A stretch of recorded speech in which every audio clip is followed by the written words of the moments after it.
Est-ce que tu trouves ça sujet à polémique ou est-ce que, au contraire, faire polémique de ça, c'est complètement bidon? Je ne dis pas que c'est moi qui ai raison, mais c'est mon avis, C'est ta vision point des final. choses, Et on c'est ta vision des choses. ne sait pas qui c'est qui a raison et qui c'est qui a tort. Ou est-ce que toi, tu penses que c'est intéressant d'avoir ce joueur-là ou est-ce que tu partirais sur un autre profil? Tout zizou qu'il est, il n'a pas encore fait. Est-ce que tu sentais ce potentiel-là de la carrière qu'il a connue en joueur et potentiellement une reconversion? Et n'a pas encore découvert le métier de sélectionneur qui fait du Zidane.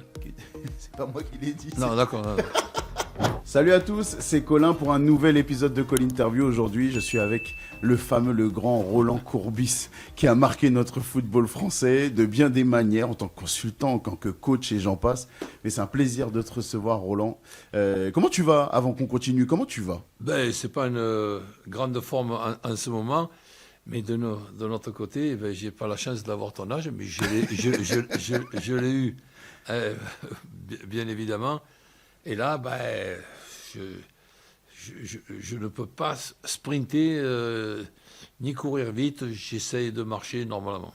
Déjà, c'est pas mal. Si tu arrives toujours à marcher, normalement, c'est pas mal. Mais t'en as bien profité quand t'avais mon âge, t'en as bien profité. Ben oui, disons que moi, j'ai pas à me plaindre. En plus de ça, j'ai eu la chance de rencontrer ce football. Alors, je ne sais pas si je dois dire que j'ai accompagné le football ou que le football m'a accompagné. Toujours est-il, depuis l'âge de 8 ans, ben, je réfléchis au football. J'essaie aujourd'hui de trouver un petit quelque chose qui pourrait être intéressant pour le football, puisque bon, je ne vais pas rester encore 50 ans sur cette planète. Et si en partant, ben, je suis en train de réfléchir là pour mon documentaire, si en partant, ben, j'arrive à laisser quelques traces en se disant, tiens, finalement, Roland, il disait pas que des conneries. Roland, il était pas si con que ça. Bon, ben, je serais satisfait. C'est un bel héritage déjà. Ce sera un bel héritage. Il est prévu pour quand à peu près ce documentaire? Et ça se passera tranquillement. Là, on est en train de terminer les négociations. Ça sera certainement entre la Coupe du Monde du football et la Coupe du Monde du rugby. Donc, ça te résume bien. Il y a tellement de choses à dire. Ouais. Où vraisemblablement on s'achemine vers 4, peut-être 4,5, 4 fois 50 minutes entre la carrière de joueur, les relations, les emmerdements, la carrière d'entraîneur, bon, une vie privée assez compliquée. Donc ça fait pas mal de choses à parler, mais aussi à expliquer, parce qu'il y a des réponses qui ont été mal données. Et moi, je vais me faire un plaisir d'apporter certaines précisions qui me paraissent être indispensables. Après, on pense ce qu'on veut. J'ai hâte de le voir ce documentaire. Je t'avoue, en fan du parcours que tu as eu, j'ai hâte de le voir ce documentaire. Il y a une autre actualité que tu as eue cette année, c'est les Héros du Gazon. Ouais. Les Héros du Gazon, on en parlait justement juste avant de lancer le tournage tous les deux. En gros, ça consistait, c'était proposé par France Télévisions et ça consistait à t'avoir en tant que... T'aimes pas dire entraîneur pour ce projet-là, tu me dis accompagnateur. Oui, Plus accompagnateur. Je pense, puisqu'en même temps, j'étais responsable de l'équipe B. Ouais. Donc il y avait une équipe A avec qui j'étais en bonne relation avec l'entraîneur. Et si en même temps je donnais quelques petits tuyaux pour l'équipe B, mais que ça pouvait profiter aussi à l'équipe A, c'était le même club, donc ça me faisait énormément plaisir. Mais c'est vrai que j'avais vu, quand Pascal Dupraz, que j'ai eu le plaisir d'avoir comme joueur à Toulon, et qui déjà... il posait des questions que je ne suis pas du tout étonné qu'il ait pu faire entraîneur par la suite. Donc quand j'ai su qu'il avait accompagné justement une équipe de la région parisienne, et qu'ils sont venus me demander, j'ai tout de suite fait la comparaison et ils m'ont dit, après 2 mois de travail pour accompagner cette équipe, il y aura une finale contre l'équipe de Pascal Dupraz. Oula, j'ai dit, bon, là je ne vois pas comment je pourrais faire pour refuser. C'est un énorme plaisir. En plus, bon, ça m'a permis de faire, ou plutôt obligé de faire quelques allers-retours. Je me suis réveillé plusieurs fois à 6 heures du matin pour aller passer 2-3 jours par semaine pendant 2 mois. Mais bon, je me suis régalé dans l'ensemble. C'est le principal, c'est le Ouais. principal. Le but de l'émission était évidemment de suivre Roland et ses hommes de Nove, la Ouais. commune de Nove, 6000 habitants, de l'Olympique Novais notamment, voilà, les suivre pendant 2 mois. Et l'objectif était de remporter ne serait-ce qu'un match déjà avec cette équipe qui était mal Ouais, embarquée. ils avaient fait 12 12 défaites. défaites Ouais. et 3 matchs nuls. Mais ce qui m'a fait plaisir, c'est qu'à partir du moment où on parle football, c'est difficile compte tenu de toutes les possibilités qu'il y a et de tous les footballeurs qui, depuis tout petit, comme ça a été mon cas, espèrent faire du football leur profession. Mais bon, ça ne peut pas arriver, malheureusement, pour Non. tout le monde. Hein. Il y a très peu de place. Hein. Ben ouais, c'est Ouais, réduit. Et là, ben, avoir la possibilité de discuter avec des passionnés de football, leur expliquer tout simplement, sans me faire le professeur de français, j'en serais incapable en disant, bon, vous vous êtes aperçu que quand même, il y a une phrase qui se dit très souvent, c'est jouer au football. Ben moi, ce que j'aimerais, c'est qu'on s'amuse à jouer au football. Et si je peux vous apporter quelques petits détails qui permettent d'avoir une équipe un peu mieux construite, ben ça sera encore plus passionnant, vous serez plus difficile à battre. Et moi, je serais très heureux de vous avoir fait progresser. Donc, voilà un petit peu la réflexion que j'ai pu avoir pour accepter ce qu'on peut appeler ce challenge. Ouais, c'est un beau challenge et puis c'est un bon moment, une belle façon de faire rencontrer le monde professionnel que tu as longtemps connu et le monde amateur. C'est un bon moment. Je trouve que c'est une belle expérience et tant mieux si tu en as profité. Moi, j'aimerais que tu m'expliques. Tu leur as très bien expliqué pas mal de choses à ces joueurs-là. Moi, j'aimerais que tu m'expliques 2-3 choses qui se passent dans notre football moderne et on va parler de l'équipe de France parce qu'on est en pleine trêve internationale. On a eu droit à 2 matchs face à l'Ukraine et l'Azerbaïdjan qui se sont plutôt bien passés pour l'équipe de France, mais comme toujours, il y a des choses à redire. Alors, dans les choses à redire, il y a eu le sujet Kylian Mbappé, qui a eu l'autorisation, après son match abouti contre l'Ukraine, de retourner à Madrid avec une blessure. Chacun ira de son avis sur la blessure, qu'elle soit pseudo-blessure ou blessure véritable. Mais ça a fait polémique pour certains parce que on lui a accordé un passe-droit, une petite faveur de retourner dans son club, alors que d'autres auraient aimé connaître le même sort. Est-ce que tu trouves ça sujet à polémique ou est-ce que, au contraire, faire polémique de ça, c'est complètement bidon? Ah ben c'est du temps perdu, dans le sens que, bon, une de mes phrases préférées, c'est « comparons ce qui est comparable ». C'est vrai. Quand, par exemple, je vois qu'on n'arrive pas, dans certains débats, à faire la différence entre l'importance d'un Mbappé comme pouvait être Zizou, comme pouvait être Platini. Donc ce sont des joueurs un petit peu d'exception. Ben, c'est pas moi qui ai inventé le terme exception. Des joueurs d'exception, on peut faire quelques exceptions. Et quand, par exemple, je vois bizarrement que dans ces coupures internationales, ça, si vous avez la réponse, ben, vous me la donnerez, c'est que il y a 15 jours d'arrêt dans la coupure internationale et les 2 matchs se font en 3 jours, avec un déplacement de je ne sais pas combien d'heures d'avion.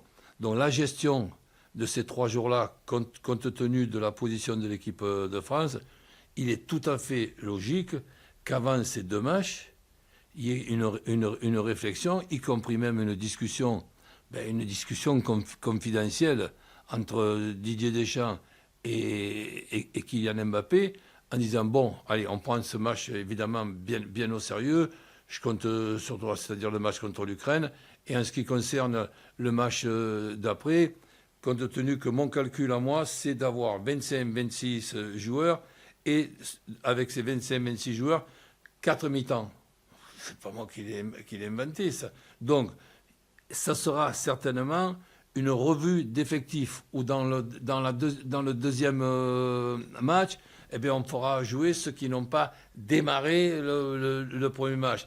Et toi, Kiki, ben, s'il y a la possibilité d'aller un petit peu te consolider ta cheville, alors qu'il aurait très bien pu jouer ce match-là. Mais une question que je vais poser à ceux qui ne sont pas contents avec ce que je peux dire, c'est pas grave de ne pas être content. C'est que... et de ne pas être d'accord. Mais je leur pose la question. Si on amène Kylian Mbappé dans ce match-là, et qui se blesse, y compris gravement, ça serait quoi les débats? ça serait, mais il a vraiment fallu être stupide pour sûr. faire jouer Mbappé ce match-là, qui n'avait plus rien à cirer. Et ceux qui ont dit, ouais, mais comme il est capitaine, ben il faut... Mais c'est pas parce qu'il est capitaine, ben on va regarder le match à la télé, on est proche, et il a quand même certaines obligations dans son club qui s'appelle Real Madrid. Donc je pense qu'on a usé de la salive pour rien, tellement, après chacun voit les choses de sa façon, tellement que ça me paraît être évident, moi, qu'il puisse... éviter de faire ce voyage, cette fatigue. Et comme sa cheville, évidemment qu'il aurait pu jouer, mais sa cheville est un petit peu fragile quand même. Donc ne pas risquer de se reprendre encore une semelle sur sa cheville, de pas se blesser bêtement, et surtout pas gravement, parce que quand j'ai vu des erreurs, on en fait tous. Dembélé, avec tout ce qu'il a eu sur les dernières années... Quand on voit que Dembélé se touche l'ischio de sa cuisse droite ou de sa cuisse gauche, je pense qu'il vaut mieux quand même écarter un petit peu le nombre de jours qu'il peut y avoir avec le match d'après. Ouais. Et qui est une rechute, c'est pour moi très emmerdant. J'ai eu la chance de connaître des chirurgiens extraordinaires, des kinés extraordinaires, des entraîneurs extraordinaires. Et il y a quand même une phrase aussi que j'ai retenue, c'est qu'une blessure, c'est emmerdant. Jusque-là, la palisse l'aurait dit pareil. Mais une rechute, c'est 10 fois plus emmerdant. Ça, c'est pas la palisse. Hein. Non. C'est ceux qui ont un petit peu d'expérience et qui justement, ont la possibilité de réfléchir. Moi, j'avais la chance d'avoir plusieurs entraîneurs. Et il y en a un qui m'a marqué sur un secteur par rapport à la prudence en ce qui concerne les blessures, c'est Lucien Leduc, que j'ai eu le plaisir de connaître à Marseille quand j'avais 18 ans et que j'ai démarré un petit peu à jouer avec l'équipe professionnelle, des Scoblar, Manusson, tout ça. Et après, je le retrouve bizarrement à Ajaccio pour que, justement, avec l'objectif de se maintenir, on s'est tellement bien maintenu qu'on a été champion de France. Et dans sa façon de gérer, c'était un entraîneur qui n'était pas un fin tacticien, mais par contre un fin accompagnateur de groupe. Et dans la présentation des matchs ou des petits commentaires, je le trouvais quand même très amusant. Et cet entraîneur-là faisait très gaffe aux blessures. Et quand il y a le staff médical qui déjà avait une certaine prudence, et qui disait à Lucien Leduc, bon, c'est bon, feu vert, machin, etc. Feu vert, oui, ok, mais repousser de 8 jours ce feu vert, et ces 8 jours, c'était uniquement des exercices de tranquillité et tout. Donc lui, le feu vert avait tout simplement été repoussé de 8 jours. Et ça, je l'ai gardé comme quelque chose de très intelligent, cette prudence. Et voir un joueur blessé, ok. Mais qu'on aurait pu éviter la blessure, c'est le cas d'Mbappé. Mais qu'est-ce qu'on perd du temps à se dire, le fait qu'il n'est pas allé là-bas, et excusez-moi, que bon, le rôle de capitaine, il pouvait le faire dans son comportement. Et tous les joueurs qui se sont déplacés là-bas, ils avaient, chose qu'on n'a pas Mbappé, la possibilité et l'obligation de marquer des points pour justement augmenter leur chance d'être dans les 25 ou les 26. C'est pas le cas d'Mbappé, ça. C'est vrai. Il y en a qui avaient plus besoin d'aller en Azerbaïdjan que Mbappé. C'est ça que tu m'expliques, tout simplement. Mais presque tous. Lui, il avait pas besoin d'y être. On sait qu'il sera à la Coupe du Monde, sauf blessure, on touche du bois. Mais il sera là-bas, il sera présent et les plans de Didier Deschamps vont pas changer autour de lui. Absolument. Donc. Dans ceux qui avaient besoin de se montrer, parce que justement, il y en a pas mal qui ont attiré mon attention, dans ceux qui vont, entre guillemets, partir, si on doit arrêter les comptes à aujourd'hui, dans l'esprit de Didier Deschamps, je pense pas me mouiller si je dis Mbappé, si je dis Dembélé, Désiré Doué, encore une fois, je touche du bois pour les blessures. Je pense que Marcus Thuram, qui est un habitué, en sera. On peut rajouter Olysée. On peut rajouter Olysée, mais qu'il classe dans les milieux de terrain quand il fait sa liste. Donc, je le compte dans les offensifs, mais pas dans les places à prendre pour les attaquants. Il nous fait un peu comme il avait fait avec Antoine Griezmann à l'époque. Voilà, exactement. On peut le comparer à Je pense Antoine. que Barcola sera du voyage. sauf Bévu. Au vu des performances, je mettrais Ekitike. D'ailleurs, ton avis m'intéresse beaucoup. Est-ce que toi, tu penses que c'est intéressant d'avoir ce joueur-là, ou est-ce que tu partirais sur un autre profil? Mais pourquoi pas? Mais dans le sens, je touche du bois, puisque je ne sais pas si c'est un défaut, mais en tout cas, c'est ce que je suis, c'est superstitieux. Donc déjà, nous sommes, si je ne me trompe pas, au mois de novembre. Oui. Donc il y aura des matchs de préparation au mois de mars. Et la Coupe du Monde, 3 mois après. D'ici le mois de mars, déjà, des joueurs comme Ekitike qui, pour le moment, ont bien réussi leur début de championnat dans un nouveau club. Ça fait beaucoup de choses en même temps. Je dis pourquoi pas, même s'il a eu une bonne rentrée, le deuxième match, il a été un peu plus quelconque, moyen. Mais bon, après, maintenant, on va voir un petit peu ce qui va se passer dans cette équipe de Liverpool, qui a battu le record en ce qui concerne les millions dépensés. Un joueur aussi important comme Isaac, est-ce qu'ils vont être complémentaires ou est-ce qu'ils vont se partager le boulot avec un joueur qui démarre et l'autre qui rentrera en cours de match?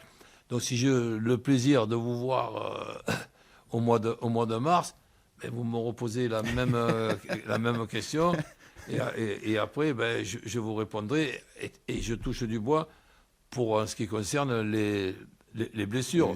Je donne le cas Cherki. Cherki, il arrive dans un nouveau club. J'allais t'en parler, Cherki. Donc, il arrive dans un nouveau club. Il fait... Bon, il est sujet à beaucoup de commentaires.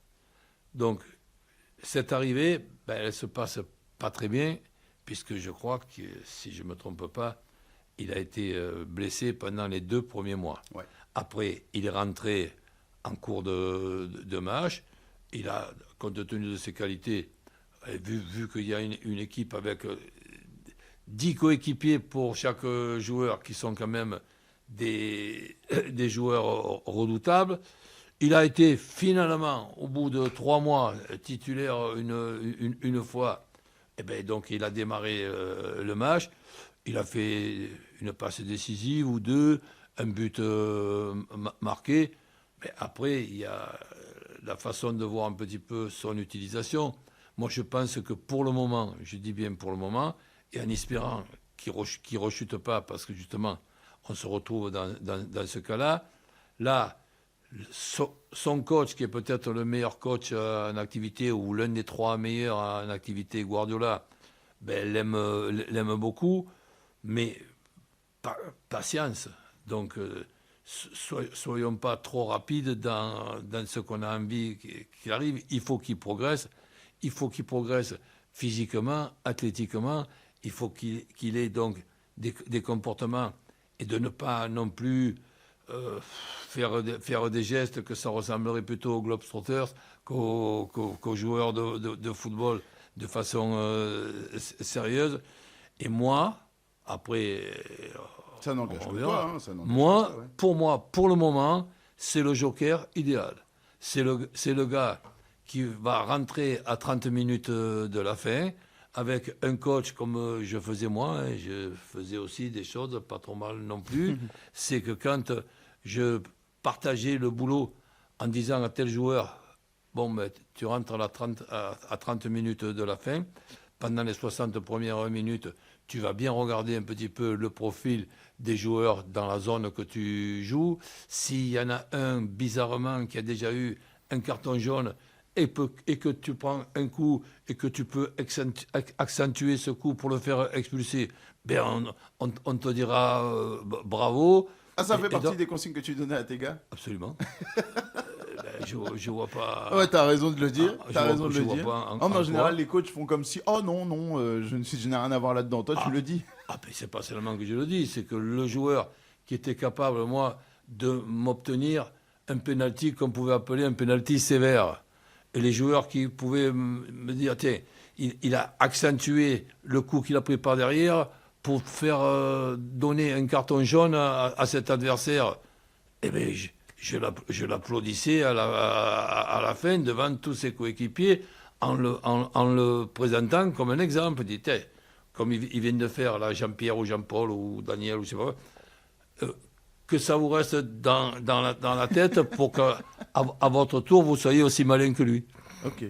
Donc toi, dans ta composition de groupe pour la Coupe du Monde, parce qu'il fait partie des débats aujourd'hui, Cherki, il y en a beaucoup qui disent que là, on l'attendait au rendez-vous pour cette convocation d'équipe de France. Il n'a pas répondu de la meilleure des manières, en tout cas pas comme attendu en termes de performance, alors que d'autres ont été très intéressants. Je pense à Kliouche, je pense à Ekitike également, même Mateta a marqué un but. Toi, tu penses qu'on a besoin de ce profil-là dans un contexte de Coupe du Monde, parce qu'il peut débloquer des situations à tout moment? Ce serait difficile de se priver de ce joker, qui pour moi est quand même un garçon avec des qualités redoutables. Et en plus de ça, rentrer à la 60e minute avec des adversaires qui ont déjà fait pas mal de kilomètres, alors que toi, tu es tranquillement en train de te préparer et de regarder un petit peu ce qui se passe avec tes coéquipiers, ce qui se passe aussi avec tes adversaires. Mais ça, c'est un rôle. Pas tout le monde est capable de faire ce rôle-là. Il faut en avoir le gabarit, il faut en avoir la vélocité, il ne faut pas s'échauffer pendant 45 minutes pour être présent, 10 minutes d'échauffement et tout. Je donne un exemple. Par exemple, Olivier Giroud, que tu as dans un groupe de joueurs. C'est un gars avec un profil qui est tout sauf un joker. Olivier Giroud, si tu veux le faire partager le boulot avec un coéquipier, je ne te dis pas qu'il n'est pas capable de rentrer en cours de match, mais il n'a ni le gabarit, ni le profil. Tu t'imagines, tiens, tu es entraîneur, tu as Giroud et Cherki sur le banc pour faire rentrer à la 60e minute, parce que le match ne se passe pas très bien tout. Tu peux faire rentrer les deux, qui sont complémentaires. Un Cherki qui se cachera derrière Giroud, si on peut appeler ça se cacher. Et donc, moi, je vois les choses comme ça. D'accord. Alors, quand je dis je vois les choses comme ça, elles sont souvent différentes. Eh bien, je ne dis pas que c'est moi qui ai raison, mais c'est mon avis, point final. Et on ne sait pas qui c'est qui a raison et qui c'est qui a tort. Donc toi, tu ne vois pas un potentiel problème pour un joueur du calibre de Ryan Cherki à être sur le banc? Tu ne penses pas qu'il sera un problème à gérer dans la compétition en étant remplaçant? Au contraire, s'il n'est pas content d'être sur le banc, il peut rester à la maison devant la télé. Et ça, je pense qu'il y aura des nombreux joueurs qui aimeraient être à la place de Cherki. Oui. Et je crois que chaque chose en son temps. Mais maintenant, si par exemple j'ai le plaisir de te revoir au mois de mars, on aura vu décembre, janvier, il y a eu la coupure, février, pas en Angleterre, cela dit. En Angleterre, il y a peu de coupure, tu me diras. En plus. Donc, et là, on pourra reparler de ce que Cherki a fait. Parce que si, par exemple, Cherki, comme c'est fort possible, ça va être le joker idéal pour Guardiola, pour rentrer en cours de match dans son club de Manchester City, mais ce sera difficile de se dire, il est remplaçant. Enfin, remplaçant, j'aime pas le terme. Il ne démarre pas le match avec... C'est un joker de Guardiola, mais ça va être super pour notre équipe de France, parce que joker pour moi, c'est une fonction. Je ne dis pas que c'est un poste. C'est pas dégradant en tout cas. Le fait de ne pas débuter une rencontre, parce que tu m'as expliqué que tu n'aimais pas le mot remplaçant, ne pas débuter une rencontre, c'est pas dégradant. C'est pas, être là si les autres se pètent. Mais il faut être stupide au point de ne pas réaliser dans quelle époque on est. Nous sommes dans une époque où il y a 5 changements. Et ces changements, nos amis du rugby, ils appellent ça les finisseurs. Nous appelons ça les remplaçants. Eh bien, je pense qu'une fois de plus, que ce soit dans le règlement, que ce soit dans pas mal de choses, nos amis du rugby sont plus malins que nous. Et sincèrement, j'ai jamais été jaloux dans ma vie. Je crois que je vais commencer à l'être et attaquer une carrière de jaloux par rapport au rugby. Et un exemple, est-ce que... Là, on ne va pas changer, c'est pas moi qui vais te poser les questions, mais exceptionnellement, je vais quand même t'en poser une. Nous venons, ça passe tellement vite, d'avoir les Jeux Olympiques, qui ont été une très grosse et très grande réussite alors qu'il y avait un grand point d'interrogation, et c'était des Jeux Olympiques qui ont été réussis de A à Z. Ouais. Nos amis du rugby, contrairement au football, il leur faut beaucoup plus de 8 jours pour récupérer. Sauf s'ils ont fait qu'une partie du match. Mais un joueur de rugby qui a joué, je ne parle même pas de certains postes, évidemment, il y a des postes où tu te fatigues plus que d'autres qui sont plus difficiles que d'autres. Mais les joueurs de rugby, au bout de 8 jours, ils n'ont pas eu le temps de récupérer. Non. Pardon. Je t'en prie. Ce qui fait que on a inventé le rugby à 7 et dans nos Jeux Olympiques, on ne pouvait pas faire, puisqu'il n'y a pas de temps de récupération, une des conneries que nous faisons en Coupe du Monde, des conneries on en fait tous, c'est de faire jouer Dupont contre cette équipe-là, je ne me rappelle même plus le nom, qu'on a gagné 80 à 0. Oui. Eh bien, ça me fait penser à ce qu'aurait pu arriver à Mbappé. Hein. Donc, ouais, c'est vrai. C'est une bonne réflexion. J'aime bien ta façon de présenter la fonction de joker, comme tu dis, en tout cas des finisseurs. On devrait appeler ça comme ça aussi dans le foot, parce que ce pas des remplaçants, c'est des finisseurs. Surtout qu'il y en a 5. Il y a une vraie... En plus, maintenant, avec 5, on a changé les règles du jeu. C'est plus 3 où on était un peu limité. Là, 5 rentrées potentielles, c'est... Mais moi, c'est une époque que j'aurais aimé parce qu'il y aurait eu déjà mes 3 joueurs, comme ça se passe dans pas mal d'équipes, je crois. Les 3 joueurs qui se partageaient le boulot, que j'appelais moi le 60-30. Et ensuite, je me réservais 2 autres changements en fonction de ce qui se sera passé sur les 60 premières minutes. Le score... est-ce qu'on joue à 11 contre 10, à 10 contre 11 Donc tout ça, je ne pouvais pas le savoir. Donc je prévoyais 3 changements, que 3 joueurs se partageaient le boulot, 6, 3 et 3 qui rentraient. Et ensuite, je ne sais pas, mais il y a eu quoi, une grève, quelque chose dans... Tu me dis si j'ai mal vu. Dans notre Coupe du Monde... Excuse-moi. Je t'en prie, tiens, prends un verre d'eau, prends ton temps. Dans cette Coupe du Monde, nous avons quand même la chance et le plaisir d'avoir, c'est pas moi qui l'ai nommé, d'avoir le meilleur joueur du monde, Dupont. Oui. Dans ce cas-là, j'ai quand même observé un truc, mais qui m'a donné l'impression d'échapper à tout le monde. Donc je ne vais pas être prétentieux au point de dire que je suis le seul à m'être aperçu d'une anomalie pour beaucoup. Parce que justement, ceux qui ont l'habitude, ce qui n'est pas mon cas, d'appeler un joueur qui rentre un remplaçant, mais on a quand même insulté notre meilleur joueur du monde dans notre rugby à 7, qui s'appelait Antoine Dupont et qui a apporté un plus extraordinaire en rentrant dans la deuxième partie du match pour être le finisseur, mais le finisseur catastrophique pour les adversaires. Hein? Mais est-ce que tu m'expliques, parce qu'elle est très bonne ton analyse, je la trouve très pertinente, de justement le fait d'utiliser ton meilleur joueur à la fin d'un match pour terminer le travail de sape qu'ont pu faire les joueurs qui étaient sur le terrain. Donc il y a une vraie fonction, il n'y a rien de dénigrant là-dedans, de dégradant là-dedans. Est-ce que quelque part tu penses que aujourd'hui les entraîneurs, dans leur majorité, n'utilisent pas assez dans leur approche tactique la possibilité d'avoir 5 changements? Oui, mais certains, oui. Ça sera différent parce que la qualité de certains groupes de joueurs et de certains clubs, de certains effectifs, il est totalement différent que d'autres.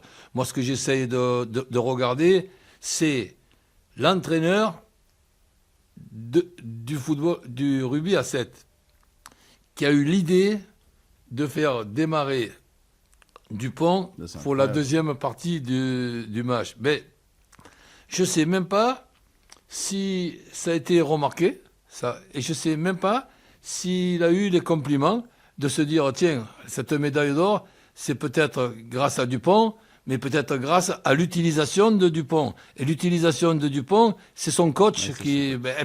je ne l'ai ni entendu, ni lu. Et l'emmerdeur que je suis, je fais remarquer quelque chose. Et sincèrement, je suis fier de le faire remarquer. Et si des fois je me suis trompé ou quoi, qu'on va me dire, ouais, mais Roland, c'est le football à 7.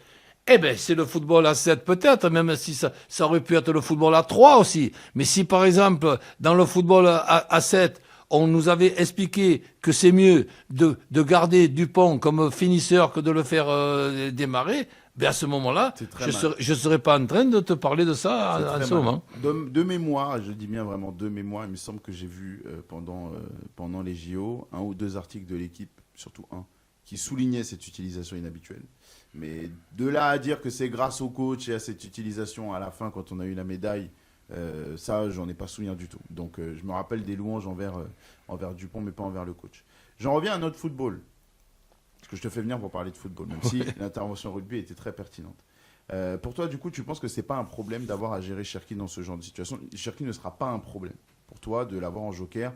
Tu sais, parce que je t'en parle, parce que depuis que Didier Deschamps est là, et c'était apparemment dans l'esprit des précédents sélectionneurs, tu sais, on nous martèle que c'est une vie de groupe, qu'on ne prend pas vraiment les meilleurs, parce que si tu prends que les meilleurs sur le terrain, ça ne garantit pas une belle alchimie. Pour la Coupe du Monde 2018, on nous a expliqué que la présence d'Adil Rami, qui savait qu'il n'allait pas jouer un match quasiment de la compétition, même s'il espérait jusqu'au bout, c'était important de l'avoir. Que si tu prends un défenseur qui mérite une place de titulaire de par son niveau de jeu, ça peut mettre de la panique et de la cohue un petit peu dans l'effectif. Avec un joueur du niveau de Ryan Cherki, si on lui dit tu ne joueras pas ou tu ne joueras que 15 minutes si on a besoin de toi, tu ne penses pas que ça peut être un problème dans la gestion du groupe? Disons que déjà, pour cette fameuse gestion, je pense qu'il faut regarder un petit peu quel sera l'objectif et quelle sera la compétition. Si par exemple c'est une coupure internationale avec 2 matchs en 3 jours, c'est une chose, je dirais même, c'est une chose habituelle. Et après, que ce soit au championnat d'Europe, ou que ce soit en Coupe du Monde, nous avons, je crois que c'est 4 ou 5 semaines même, la Coupe du Monde, nous avons un groupe de footballeurs, mais un groupe de mecs aussi.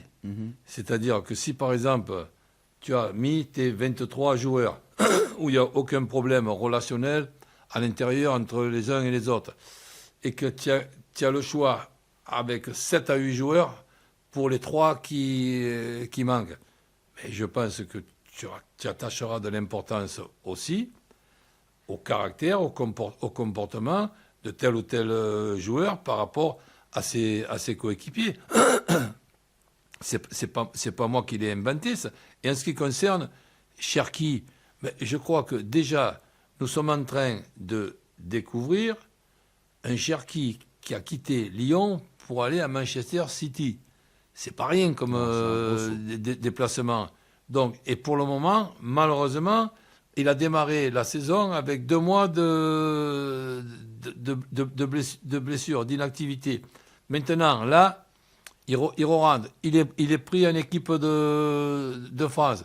En équipe de France, bon, on vient de voir un Cherki, je ne dirais pas titulaire, un Cherki qui démarre le match par rapport à un Cherki qui rentre en cours de match.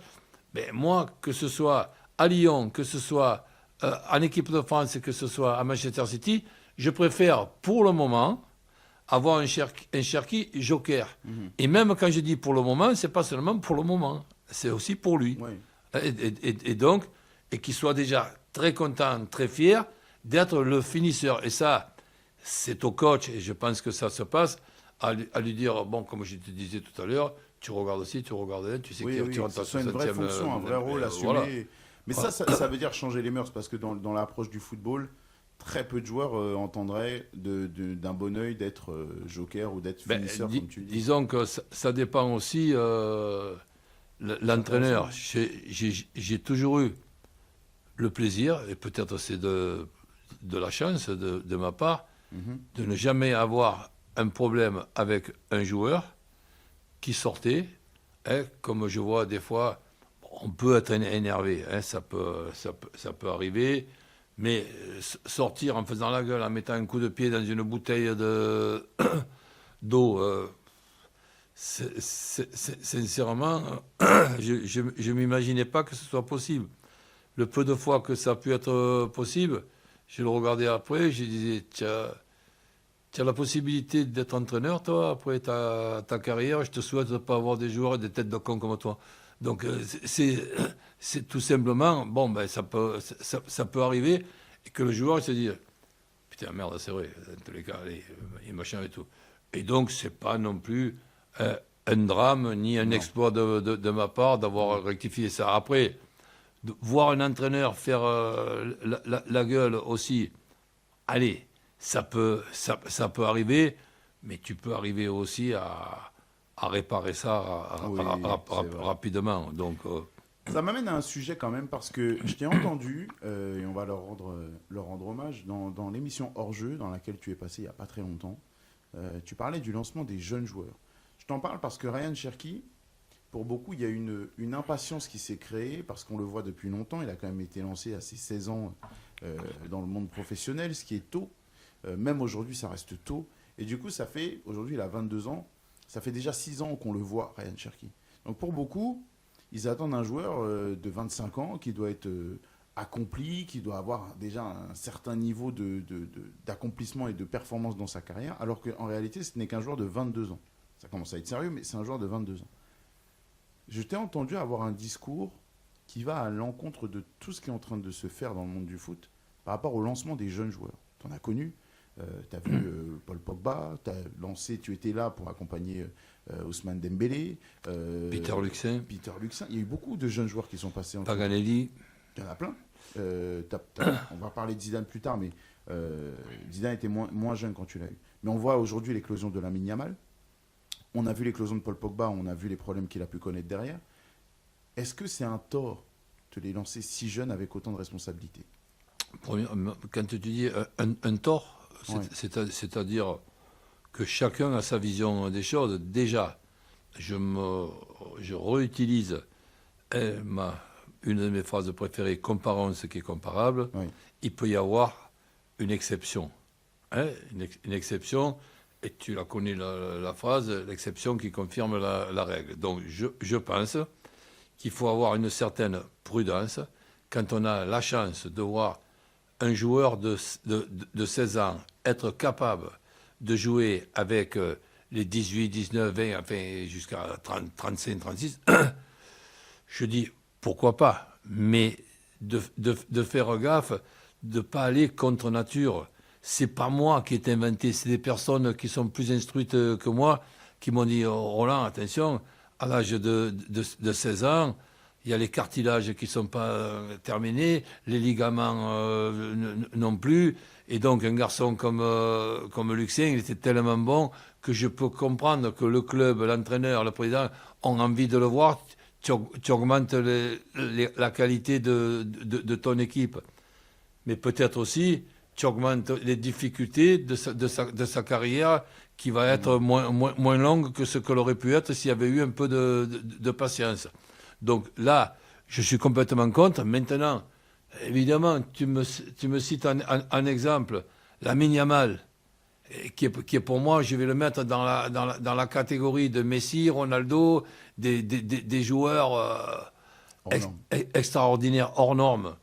Mais oui, là encore, et encore, de là à le faire jouer tout le temps, les 95 minutes, là, 90 plus 5, si de temps en temps, quand le score il était acquis à la 60e minute, allez, on le fait sortir. Si dans un calendrier où il y a 3 matchs en 8 jours, le match du milieu, eh ben on ne le fait pas démarrer, on le fait rentrer les 30 dernières minutes. Il y a une gestion pour le présent et l'avenir d'un joueur de 16 ans qui n'est pas la même. Et il y a une liste qui est quand même une liste inquiétante de joueurs qui malheureusement sont passés à côté d'une énorme carrière. Et même pour un Pogba, si elle a été bonne sa carrière, eh ben elle aurait pu être meilleure, et je dirais même nettement meilleure. Donc on ne doit pas vivre avec des regrets, Mais là justement, des fois, il y a des regrets à avoir. Ouais, en tout cas, c'est un bel enseignement.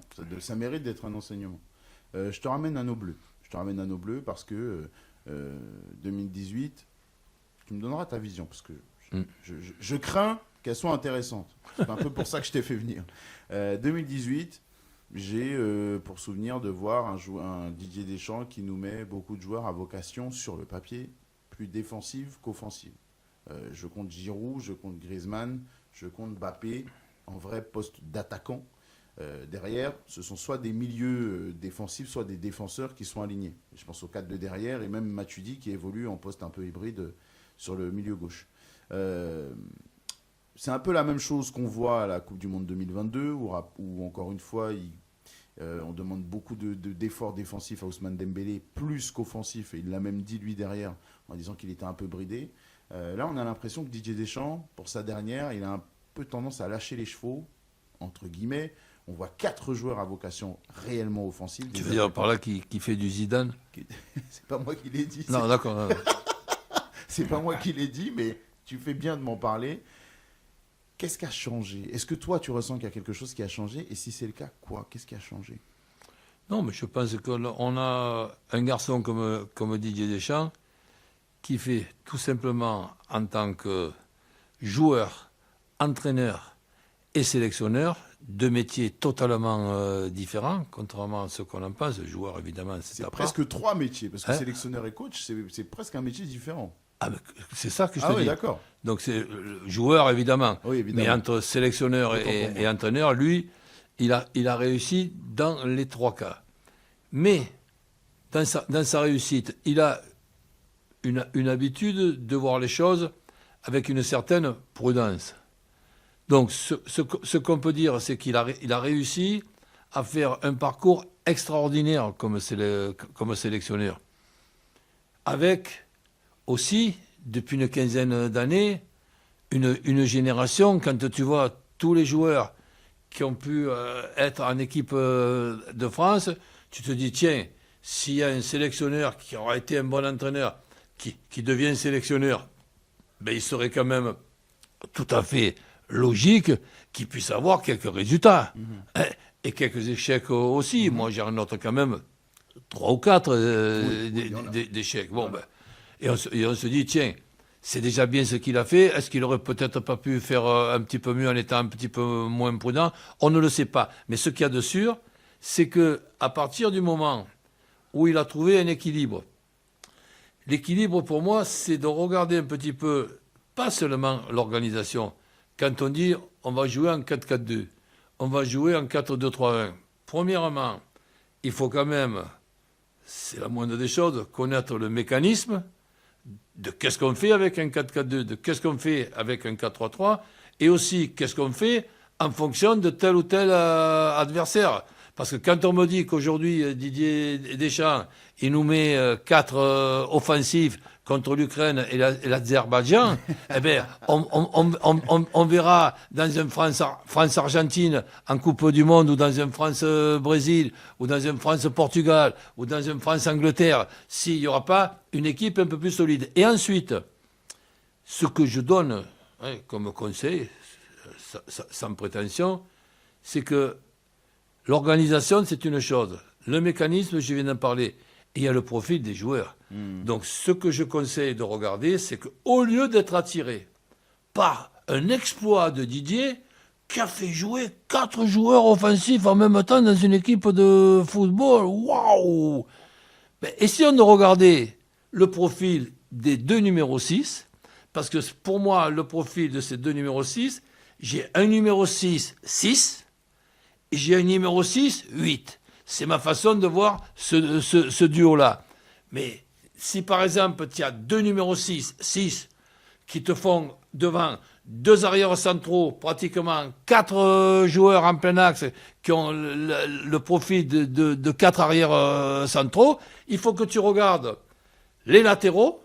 Est-ce qu'ils ont les possibilités et les qualités pour monter? N'oublions pas que dans l'équipe de France, quand en 2018, il y a cette victoire contre l'Argentine, qui se joue à pas grand-chose. À la fin, on est à 4-3, je crois, ou 4-2. Et il y a la possibilité même d'un centre qui passe, qui aurait pu faire 4-4. Mais n'oublions pas que nos deux latéraux, Pavard et Hernandez, il y a un but, ou chose qui est quand même un peu imprudent pour moi, il y a Hernandez qui donne ce but extraordinaire à Pavard. Après, qu'il puisse y avoir Matuidi à gauche, ok, qui fasse un équilibre avec Mbappé à droite, ben évidemment, il n'y a pas besoin, quand tu es l'adversaire, d'avoir compris que le côté vraiment solide défensif, c'était le côté de Matuidi. Et ensuite, tu as un Giroud avec un Griezmann derrière. Mais les deux devant la défense, c'est un Pogba qui est un 6-8, pour ne pas dire un 6-8-10, hein, et qui est quand même talentueux pour que les ballons ressortent techniquement de la meilleure façon pour le reste de la construction de notre attaque, et un N'Golo Kanté. Qui est un monstre. Après, tu as Varane et Umtiti.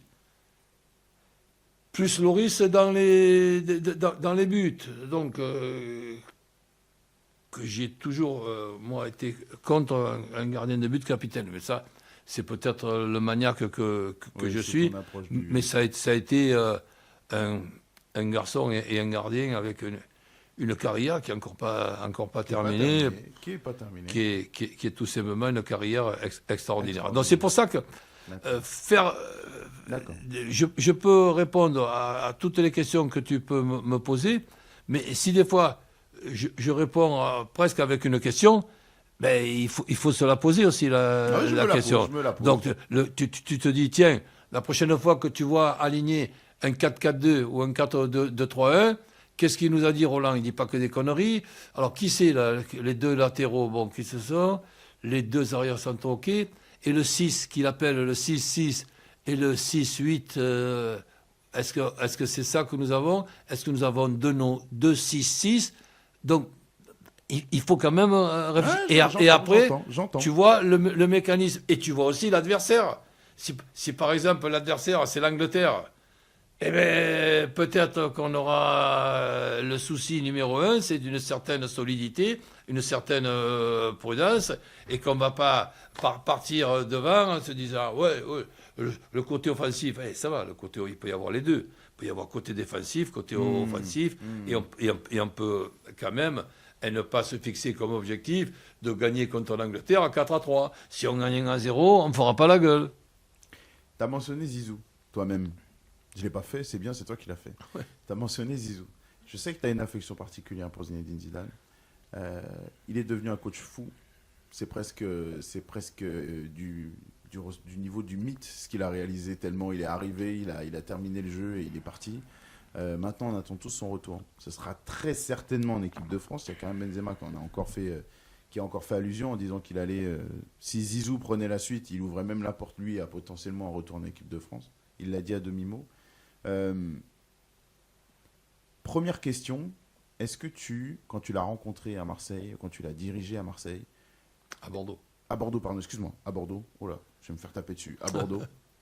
Est-ce que tu sentais ce potentiel-là de la carrière qu'il a connue en joueur et potentiellement une reconversion? Non. La possibilité que d'un bon joueur qui était à Cannes, un très bon jeune dans le centre de formation de Cannes, qui puisse soit être un très bon footballeur de Ligue 1 et même international, oui. Après, Ballon d'Or et être redoutable comme il a été, sincèrement, ça, je ne me l'imaginais pas quand même. Et Dieu sait que j'étais content de le voir sans que j'ai pu l'imaginer. Et d'ailleurs, il ne faut pas non plus qu'on se plante. Au moment où on se parle, Zizou, que j'ai eu le plaisir d'appeler Zizou, il a été entraîneur, il est arrivé à ce poste d'entraîneur d'une façon quand même, je dirais, extraordinaire, dans le sens qu'il aurait pu se dire, bon, allez, moi Zidane, les diplômes, on va me les donner, le truc de management, on va me le donner. Non, il est allé à Limoges, je crois, pour apprendre ce truc. Il a été à la Castilla, c'est-à-dire l'équipe réserve. Donc, il a fait un parcours tout en pensant qu'il pouvait remplacer à tout moment l'entraîneur en place du Real Madrid. Ensuite, tiens, une anomalie, ou alors c'est moi qui peut-être, ça m'a échappé. Quand je vois qu'on peut donner à des joueurs la satisfaction d'avoir été champion du monde sans avoir joué une minute. Bon, mais moi je suis pour ça, il n'y a aucun problème. Mais Zizou, quand il est adjoint d'Ancelotti, on ne parle que des 3 Champions League qu'il a gagnés d'affilée en 2 ans et demi. Il a remplacé Benitez. Donc, en étant numéro 1. Ouais, mais en étant numéro 2, on ne peut pas lui rajouter une 4e Champions League. Pour moi, sur le papier, elle y est. Donc ça, c'est un... C'est un détail qui a son importance quand même. Voilà, c'est un petit détail. Mais en vérité, ce que je voulais dire, c'est que Zizou, au moment où on se parle, tout Zizou qu'il est, il n'a pas encore fait, et Dieu sait, il n'y a aucune raison que ça ne marche pas, mais il n'a pas encore fait et n'a pas encore découvert le métier de sélectionneur. C'est un métier totalement différent.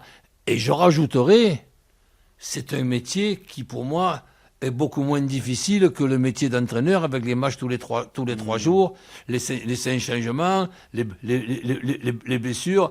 Là, tu as une blessure, tu en prends un autre. Donc, c'est pas tellement un problème. Et ça, nous allons avoir Zizou, qui, pour moi, aura été quelqu'un qui tombait du ciel pour le Real Madrid, parce que faire l'entraîneur du Real Madrid et diriger le vestiaire avec les Ronaldo et compagnie et tout ça, il n'y a qu'un Zizou qui peut le faire, et que chaque fois, même si il ne gueule pas quand il parle, et quand il te dit quelque chose, bizarrement, tout le monde l'écoute.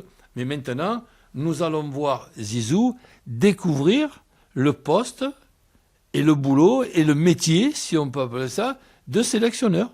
Ce sont deux choses totalement différentes. Et qu'aujourd'hui, Zizou ne réponde pas depuis des années, alors que je pense que ça doit le démanger, ne réponde pas à certaines propositions d'entraîneurs, c'est qu'il sait très bien la différence qu'il y a entre être entraîneur et sélectionneur. Ouais. Et une fois de plus, ce que je vois dans ce qu'il fait, une fois de plus, je le trouve très intelligent. Donc ce sera ma dernière question pour notre entretien du jour. Zinedine Zidane, en sélectionnant l'équipe de France, tu as plutôt des bonnes sensations qui viennent en premier lieu. Comment je ne comprends pas? Est-ce que tu as plutôt un bon pressentiment pour que les choses se passent bien? Tu m'as parlé d'un métier qui était un peu plus facile en termes en étant sélectionneur qu'en étant entraîneur. Il a fait des merveilles en étant entraîneur et même adjoint. Tu as plutôt la sensation que les choses devraient bien se passer pour Zinedine Zidane, même si tu n'as pas de boule de cristal. Disons que, essayons, je ne vais pas répondre à côté de ta question, mais je vais répondre un petit peu différemment. Zizou, sélectionneur, c'est un Zizou qui va remplacer Didier Deschamps. Mm-hmm. Didier Deschamps, c'est 14 ans sélectionneur. Didier Deschamps, c'est, disons, aujourd'hui, quelqu'un qui a eu une fois de plus la malice, compte tenu que tout le monde était contre lui 24 heures sur 24, il a dit, bon allez, je vais vous soulager, je vais abandonner ce poste-là, pas dans 15 jours, dans 1 an et demi. Donc tout le monde, finalement, on ne va plus le voir. Donc je pense que cette réaction, c'était tout simplement sévère, mais une fois de plus, il a eu la tranquillité. Aujourd'hui, quand il fait un choix, on sait très bien qu'au mois de juin, juillet, il sera plus sélectionneur de l'équipe de France. Que ce soit Zizou qui le remplace, ça me paraît être une évidence. Mais après, quelle Coupe du Monde? Parce que l'effectif, s'il n'y a pas de blessés, que va avoir Didier, c'est tout simplement un effectif capable de gagner la Coupe du Monde. Et la Coupe du Monde gagnée juste avant que Zizou prenne l'équipe de France, ben Zizou, oui, il sera très content que l'équipe de France vienne de gagner la Coupe du Monde, mais Didier Deschamps aussi. Donc, je ne sais pas si c'est la meilleure chose que d'arriver après une Coupe du Monde gagnée. Ben non. Et Didier Deschamps, il aura été un fin stratège, annoncé 1 an et demi avant qu'il allait arrêter, ce qui a un petit peu décongestionné tout le monde, que ça a évité les critiques. Et en plus, comme il est malin, c'est pas d'aujourd'hui, contre l'Ukraine ou contre l'Afghanistan, le Kurdistan, etc. Je vous mets même 4 offensifs, vous avez vu je vous ai même mis 4 offensifs, là, avant de vous quitter. Ouais. D'accord. En tout cas, tu as une belle vision de ce qui se passe en équipe de France et merci beaucoup de l'avoir partagé avec moi aujourd'hui. Disons que c'est un petit peu la passion. Si on est passionné de football, et notamment dans le football français, et que moi, j'ai la possibilité et la chance de travailler avec RMC sur le football, on ne va pas s'occuper uniquement du football amateur, de la Ligue 1 et de la Ligue 2. On va s'occuper aussi de notre équipe de France. Et après... J'ai certains points de vue qui sont différents. Et je ne sais pas s'ils sont seulement différents. En tout cas, ce sont les miens. Et puis, si on n'est pas d'accord avec ce que je dis, ça ne me dérange pas. Mais si on peut, par contre, me donner les arguments pourquoi on n'est pas d'accord, ça m'arrange, parce que, comme je dis aussi, une de mes phrases préférées, qu'on progresse à tout âge, ça me donnera la possibilité de progresser. Ça, c'est bien vrai. Vous l'avez entendu. Alors, allez-y dans les commentaires. Allez-y, réagissez, partagez vos émotions, vos réactions. J'ai hâte de les lire. Et s'il y en a des pertinents, je les partagerai même avec Roland, avec plaisir. Prenez soin de vous. Prends soin de toi, Roland. Au plaisir de te voir et de te retrouver potentiellement dans l'émission et dans ton documentaire. J'étais très content que tu m'invites. J'étais très content de pouvoir te faire plaisir et faire plaisir à tout le monde.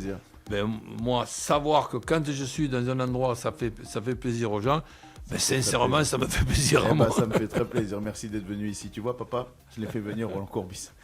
Prenez soin de vous, prends soin de toi, Roland, prenez soin de vous. On se retrouve très vite sur Call Interview. Allez, ciao.